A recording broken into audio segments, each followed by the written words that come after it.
Hello friends, welcome to free education centre channel. आज हम लोग जीन पियाजे के बारे में पढ़ेंगे, जो कि टीचिंग फील्ड से रिलेटेड किसी भी एग्ज़ाम में पूछा जाता है। ये दिसंबर में जो सीटेट 2021 होने वाला है, इसके लिए ये वीडियो बनाया गया है और ये वीडियो जीन पियाजे के ऊपर है। और इस वीडियो में शॉर्ट ट्रिक जीन पियाजे का देखा जाएगा, जिसमें अगर आप जीन पियाजे को पढ़ने के बाद भी नहीं समझ पा रहे हैं तो इस वीडियो को देख के आप 100% समझ जाएंगे। इस वीडियो में जीन पियाजे का सारा निचोड़ निकाला गया है और इसमें हर वो बात बताया गया है जो जीन पियाजे से रिलेटेड क्वेश्चन एग्ज़ाम्स में पूछे जाते हैं। अगर आपको मेरे वीडियो पसंद आए तो मेरे वीडियो को लाइक, सब्सक्राइब, शेयर कर दें ताकि आगे और वीडियो इसी तरह मैं डाल पाऊँ। आइए देखते हैं जीन पियाजे। जीन पियाजे ने जो सिद्धांत दिया है उसका नाम the theory of cognitive development है, जिसे हिंदी में संज्ञानात्मक विकास का सिद्धांत भी कहते हैं। संज्ञानात्मक विकास के सिद्धांत में जीन पियाजे ने 3 टर्म का उपयोग किया है, जिसमें पहला टर्म को स्कीमा का नाम दिया गया है, दूसरे टर्म को एसिमिलेशन कहा गया है, तीसरे टर्म को एकोमोडेशन कहा गया है, जिसका हिंदी में अर्थ होता है समायोजन। जीन पियाजे संज्ञानात्मक विकास में ये कहते हैं कि बच्चे कैसे सोचते हैं, कैसे वे संसार का अनुभव करते हैं और किस प्रकार उनके मन में बहुत सारे चीज़ों के बारे में तरह तरह के विचार जन्म लेते हैं। इन प्रश्नों को जीन पियाजे ने अपने प्रतिपादित सिद्धांत के आधार पर समझाने का प्रयास किया। बच्चों का अवलोकन करते वक्त उन्होंने देखा कि बड़े बच्चे प्रश्नों को छोटे बच्चों के मुकाबले बेहतर समझ पाते थे। प्रयोगों से उन्होंने निष्कर्ष निकाला कि बड़े बच्चे छोटे बच्चों से केवल ज़्यादा जानते ही नहीं, बल्कि वे सवालों के बारे में अलग ढंग से सोचते।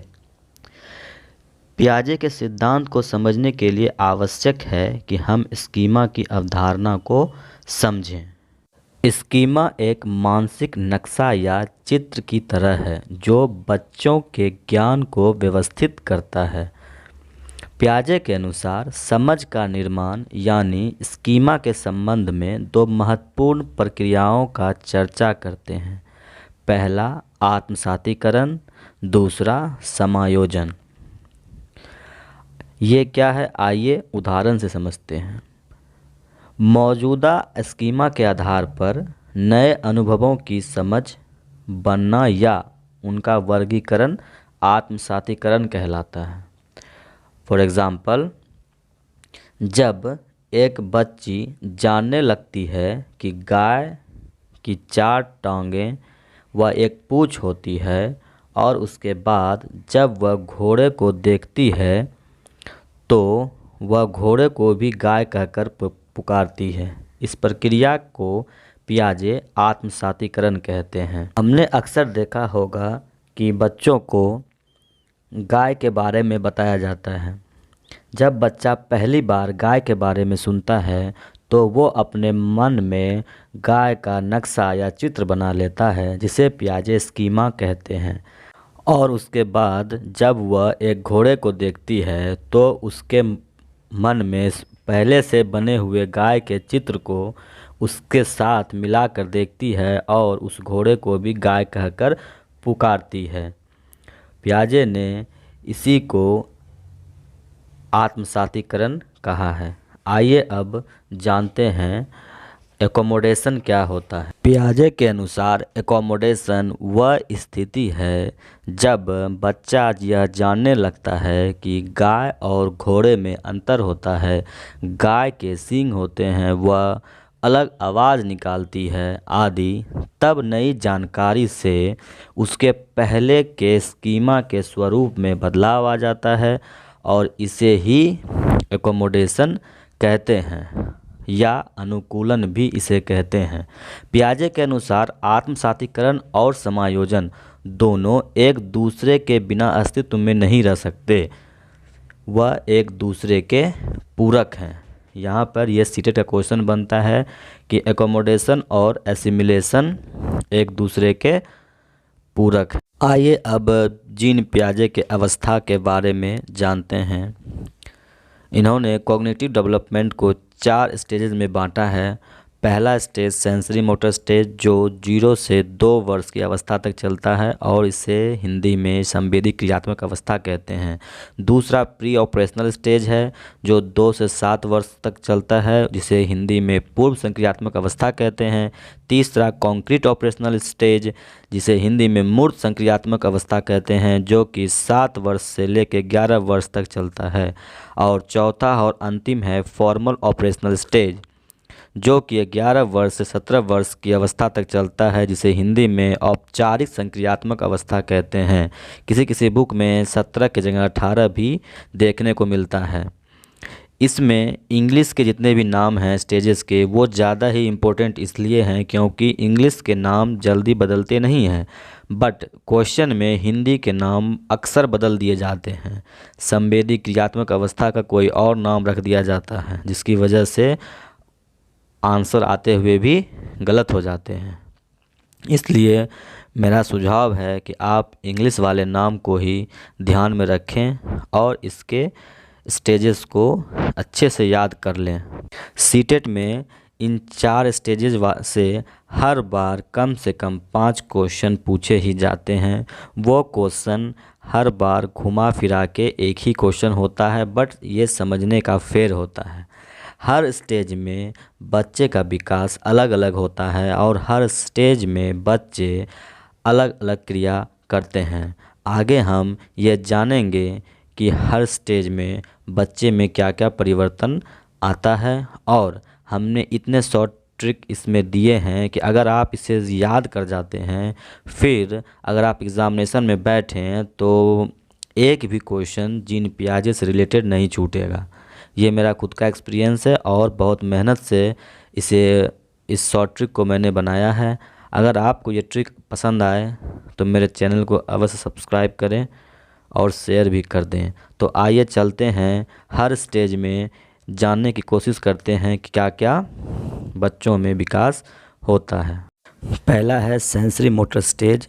ये स्टेज 0 से 2 साल तक ही चलता है और इसको हिंदी में संवेदी क्रियात्मक अवस्था कहते हैं। इस अवस्था में बच्चों में क्या क्या बदलाव आता है उसके बारे में जानते हैं। इस अवस्था में जो पहला है वो है ऑब्जेक्ट परमानेंस, जिसे हिंदी में वस्तुगत स्थायित्व कहते हैं। इसका अर्थ ये हुआ, जब कोई बच्चे के सामने कोई चीज़ को छुपा दी जाती है तो बच्चा ये समझने लगता है कि वह चीज़ अब इस दुनिया में नहीं है। दूसरा है सिंबॉलिक थॉट। सिंबॉलिक थॉट को हिंदी में कहते हैं प्रतीकात्मक सोच। 2 वर्ष तक आते आते बच्चों में आंतरिक छवियां विकसित होने लगती हैं, जिसके कारण बच्चे चीज़ों को दर्शाने के लिए प्रतीक, शब्दों या क्रियाओं का सहारा लेने लगते हैं। इसी कारण बच्चों में प्रतीकात्मक सोच विकसित होने लगती है। तीसरा जो है उसे है कोऑर्डिनेटिंग सिंपल मोटर एक्शन, जिसे हिंदी में सामान्य चालक क्रियाओं का समन्वय कहते हैं। आपने अक्सर देखा होगा कि पहले बच्चा घुड़कता है, फिर धीरे धीरे चलता है और चलने के बाद धीरे धीरे उसके शरीर में स्थिरता आती है और वो कार्यों को अच्छे तरीके से कर पाता है। सेंसरी मोटर स्टेज में ये 3 ही ऐसे लक्षण हैं जो बच्चों में दिखता है। इस स्टेज में भाषा का विकास नहीं होता है। इस स्टेज में सिर्फ 1-2 शब्द ही बोल पाते हैं। एक चौथा भी है, उसे कहते हैं greater control over body movement. जैसे बच्चा 2 साल की उम्र तक पहुंचता है तो उसमें अपने शरीर पे ज़्यादा कंट्रोल होने लगता है। ये 4 अवस्था ऐसे हैं, 4 क्वालिटी जो सेंसरी मोटर स्टेज में बच्चों में डेवलप होते हैं। आइए अब प्री ऑपरेशनल स्टेज का बात करते हैं, उसमें देखते हैं। प्री ऑपरेशनल स्टेज जो कि 2 से 7 वर्ष की अवस्था तक चलती है। इस अवस्था में बच्चों में भाषा विकास बहुत तीव्र गति से होता है। पूर्व संक्रियात्मक अवस्था में भाषा विकास बहुत तेज़ी से होता है। दूसरा है non living things treated as living things. इसका अर्थ ये हुआ कि इस अवस्था के बच्चों को अक्सर ऐसा लगता है कि जो निर्जीव वस्तु है वो सजीव है। जैसे वह पंखा को सजीव मानता है क्योंकि वो पंखा चलता है, उसे अक्सर ऐसा लगता है कि चांद उसके साथ साथ चल रहा है। तीसरा है one way logic. One way logic का अर्थ है कि वो सिर्फ एक ही सिचुएशन के किसी एक पक्ष के बारे में ही सोच सकता है। अगर मान लीजिए कोई बीमार है तो वो क्यों बीमार है, किस लिए बीमार है, उसे उतना समझ नहीं आता, वो बस इतना समझता है कि वह बीमार है। चौथा है ईगोसेंट्रिज्म। ईगोसेंट्रिज्म का अर्थ होता है आत्म केंद्रित। पियाजे मानते हैं इस अवस्था के बच्चे सिर्फ अपने ही विचार को सही मानते हैं। उसे कुछ इस तरह का विश्वास हो जाता है कि दुनिया की अधिकतर चीज़ें उसके इर्द गिर्द चक्कर लगाती रहती हैं। जैसे वह तेज़ी से दौड़ता है तो सूर्य भी तेज़ी से चलना प्रारंभ कर देता है, उसकी गुड़िया वही देखती है जो वह देख रहा है आदि। पियाजे ने इसे आत्मकेंद्रिता कहा है। अब पांचवा है रिवर्सिबिलिटी। रिवर्सिबिलिटी का हिंदी में अर्थ होता है विपरीत प्रतिक्रिया। पियाजे ने यह भी पाया है कि इस अवस्था के बच्चों को कोई समस्या दी जाए तो वह उस समस्या को हल करने के लिए अलग अलग चरणों को क्रमबद्ध रूप से कर लेता है, लेकिन समस्या के दौरान आए चरणों को मन में नहीं सोच पाते। पियाजे ने इसे विपरीत प्रक्रिया का नाम दिया है, जिसे इंग्लिश में रिवर्सिबिलिटी कहते हैं। इस सेकेंड स्टेज जो है वो बहुत ही इम्पोर्टेंट है। सेकेंड स्टेज में ही भाषा का विकास होता है, फर्स्ट स्टेज में नहीं होता है। आप इस पांचों पॉइंट को अगर चाहें तो याद कर लें या चाहें तो समझ लें। ये एग्ज़ाम में हर बार पूछे ही जाते हैं किसी न किसी रूप में। हिंदी में नाम अलग हो सकते हैं बट इंग्लिश में नाम अक्सर यही होते हैं। आइए चलते हैं अब थर्ड स्टेज में, जिसे कॉन्क्रीट ऑपरेशनल स्टेज कहते हैं, जो 7 से 11 वर्ष तक चलता है। इस अवस्था में बच्चों में क्या क्या विकास होता है उसके बारे में जानते हैं। जैसा कि आप देख पा रहे हैं, पहला है स्पैटियल रीजनिंग, जिसे हिंदी में स्थानिक सोच कहते हैं। स्थानिक सोच कहने का अर्थ है कि बच्चों में दिशाओं तथा नक्शों की समझ इस अवस्था में आके विकसित होने लगती है। वह एक स्थान को अपने मन में एक नक्शे के रूप में समझने लगता है। दूसरा है कॉग्निटिव मैप। कॉग्निटिव मैप में पियाजे कहते हैं मध्य बचपन के अंत तक आते आते बच्चे एक बड़े स्थान विस्तार की पूरी संरचना मन में बना लेते हैं, जिसमें विशेष स्थान, चिन्ह और विभिन्न मार्ग परस्पर जुड़े रहते हैं और उसे पढ़ भी लेते हैं, तब भी जब नक्शे की दिशा उस वास्तविक स्थान से भिन्न हो जिसे वह निरूपित करता है। इसे संज्ञानात्मक नक्शा यानी कि कॉग्निटिव मैप कहा जाता है। तीसरा है कंजर्वेशन, जिसका हिंदी में संरक्षण कहते हैं। डिसेंट्रलाइजेशन को विकेंद्रिता कहते हैं। प्रतिवर्तित चिंतन को रिवर्स थिंकिंग कहते हैं। ये वे मूल क्रियाएं हैं जिन पर गणितीय प्रत्यय, व्याकरण का सीखना, पढ़ना एवं लिखना आधारित होता है। आपने अक्सर देखा होगा जो बच्चे 7 से 11 वर्ष की हैं, उस अवस्था में वो गणितीय संक्रियाएं करना, पढ़ना लिखना शुरू कर देते हैं और ये कॉन्क्रीट ऑपरेशनल स्टेज में ही होता है। चौथा है logic answer. Concrete operational stage के बच्चों में लॉजिकल आंसर, तर्क से युक्त उत्तर देने का गुण प्रारंभ हो जाता है। हिंदी में कॉन्क्रीट ऑपरेशनल स्टेज को मूर्त संक्रियात्मक अवस्था कहते हैं, बट हिंदी में इसके और भी बहुत सारे नाम हैं, इसलिए हिंदी में नाम अक्सर कंफ्यूज हो जाते हैं। इसलिए आप कोशिश करें कि इंग्लिश में इसका नाम याद रखें। पांचवा है, उसे कहते हैं सेरिएशन। सेरिएशन का अर्थ क्रमांकीकरण होता है। इस उम्र के बच्चे सेरिएशन से युक्त तर्क का प्रयोग की क्षमता भी विकसित करते हैं, अर्थात वे A greater than B, B greater than C जैसे क्रम का अनुभव कर सकते हैं। बच्चे समझ सकते हैं कि B A से बड़ा हो सकता है, पर इसी समय B C से छोटा भी होगा। इसे ही सीरिएशन कहते हैं। आप इस पांचों पॉइंट को याद कर लें या फिर समझें। ये आप पे है। बट एग्ज़ाम में कॉन्क्रीट ऑपरेशनल स्टेज से पूछे गए जितने भी अब तक के सीटेट के क्वेश्चन आए हुए हैं उसमें इन पांचों पॉइंट्स को कहीं ना कहीं घुमा फिरा के पूछा गया है। तो आप इसे अच्छे से समझ लें और याद भी कर लें। अगर आपको मेरा ये वीडियो पसंद आ रहा हो तो आप मेरे चैनल को सब्सक्राइब करके नोटिफिकेशन का बेल आइकन दबा दें। आइए अब फॉर्मल ऑपरेशनल स्टेज के बारे में जान लेते हैं। इसमें बस दो ही पॉइंट्स को ध्यान में रखना है, पहला डिडक्टिव रीजनिंग, दूसरा imaginary audience. Formal operational stage को औपचारिक संक्रियात्मक अवस्था कहते हैं, जो 7 वर्ष की आयु 11 वर्ष की आयु से प्रारंभ होती है और प्रौढ़ अवस्था तक चलती है। पहला है इसमें डिडक्टिव रीजनिंग। डिडक्टिव रीजनिंग का हिंदी में अर्थ होता है निगमनात्मक विवेचना। अब ये क्या है? बच्चों को प्रतीकों व ऐसे विचारों के साथ काम करना होता है जो मूर्त वास्तविकताओं में दृश्य नहीं है।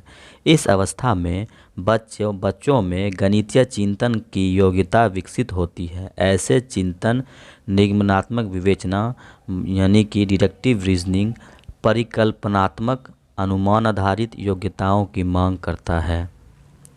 दूसरा है इमेजिनरी ऑडियंस। इमेजिनरी ऑडियंस का मतलब है, इसे हिंदी में काल्पनिक श्रोता समूह कहते हैं। आइए अब कुछ इंपॉर्टेंट पॉइंट्स पे बात कर लेते हैं, जिसमें दो बात ध्यान में रखना है। पहला है first thought developed and then language development take place. Jean पियाजे कहते हैं कि बच्चों में पहले विचार आता है, उसके बाद उसके भाषा का विकास होता है। इस बात को अच्छे से ध्यान में रखें कि बच्चों में पहले विचार का जन्म होता है, उसके बाद भाषा का जन्म होता है। और वाइगोत्स्की जस्ट इसका उल्टा कहते हैं, तो इस बात को अच्छे से याद रखें। दूसरा है इन फॉर्मल ऑपरेशनल स्टेज पियाजे accept that language helps in cognitive development, but बाद में पियाजे ने खुद अपने ही बातों में संशोधन किया और उसने कहा कि औपचारिक संक्रियात्मक अवस्था में बच्चों के संज्ञानात्मक विकास के लिए भाषा महत्वपूर्ण रोल अदा करती है। ये अपने ही बात से पलट गए थे फॉर्मल ऑपरेशनल स्टेज में। इस बात को याद रखना है किस स्टेज में पलटे थे, ध्यान से। अगर आपको मेरा ये वीडियो पसंद आया हो और ज़रा सा भी मदद हुआ हो तो मेरे चैनल को सब्सक्राइब करें और नोटिफिकेशन का बेल आइकन दबा दें और शेयर भी कर दें। अब आप कोई भी पियाजे क्वेश्चन बना के देखें किसी भी वर्ष सीटेट के प्रीवियस ईयर का, अब आप उसे एक भी क्वेश्चन गलत नहीं हो।